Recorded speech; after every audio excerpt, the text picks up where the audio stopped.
Papasok siya dyan sa immigration. Makikita nyo na pagpasok niya, nag-red na siya, nagtuloy-tuloy pa siya. Wala siyang pakialam.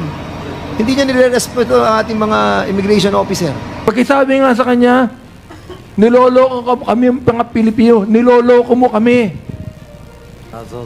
Sabihin mo, alam niya eh, teka, alam mo, di ba, niloloko, alam mo yung niloloko?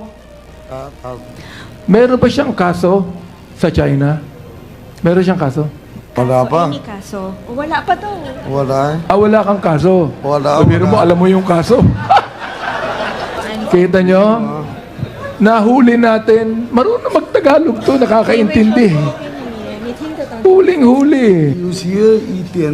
Nilalabag niya yung ating mga batas.